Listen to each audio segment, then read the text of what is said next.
And have you seen clients like struggle with affection, either giving it or receiving it?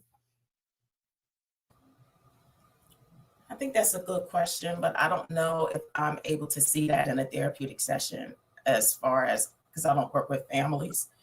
And Oh, so, you know what I mean? And so I don't think I'll be able to see that. But I do want to say this that I do believe that video was great. And I think that when men step into the role that it's okay for them to be loving, mhm. that is going to heal a lot of what our communities are going through. There's something about the love of a father, the love of a man, and I mean a good man with good intentions. There's something so powerful, therapeutic, and healing that comes from it. And I really think that, especially in our Black communities, that is what we're lacking.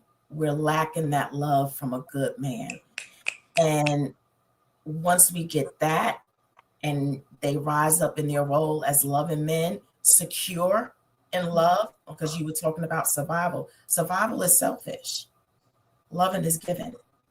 And so, you know, and it's okay to give, and there's an abundance of it. And I personally grew up, um, my dad was in my life for a little bit, but when he left, there was a void, there was something that left with him. Mhm. And I remember what it felt like to have a good hug from my dad. I remember what it felt like to have a good kiss. And then I also know what it felt like when it was gone. Mhm. And so, um, we're so used to a mother's love and everything, but I think it's even more powerful for a man to do Mhm. it and to give it to the people that he says he loves. And so I'm ready for that. And I'm very encouraged by this generation of men. I think y'all are so, so beautiful and different. And I'm so encouraged by the knowledge that y'all have and the security that y'all are walking in, even if you didn't have that from your past. There's something different about y'all. And I'm so encouraged for future generations, that because I think the Black man today, I think more of y'all are wanting to be that loving Yeah. man for Yep. himself and for his families. And that is what is encouraging to me. And I think that is what's needed. And even though I missed it for a great portion of my life, I know that as a born again Christian, my father said that he would be a father to the fatherless. And so I really leaned into those teachings. And Mhm. that's where I got my void filled. And that's how I knew how to become and get out of survival mode. Because I believe that, Yeah. I did see and probably lived a great portion of my life in survival mode. And I was able to transition to love because of those teachings. Absolutely.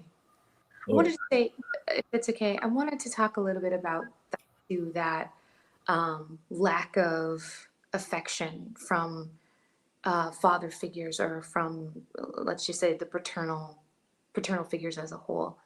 Um, I think we talk a lot in our society about women who have an absence of the paternal figure and what that does to them, and how they go, in romantic relationships looking for something to fill that void. And we don't talk enough about what that looks like in men when there is not a demonstration of the paternal figure, when there isn't a demonstration of how to show up inside of manhood, right? And I think how that void can send you into several different ways of being. One being a lost void where you're testing limits consistently throughout your life. So you really never know how to be. And so it's just kind of trial and error with other people, other men.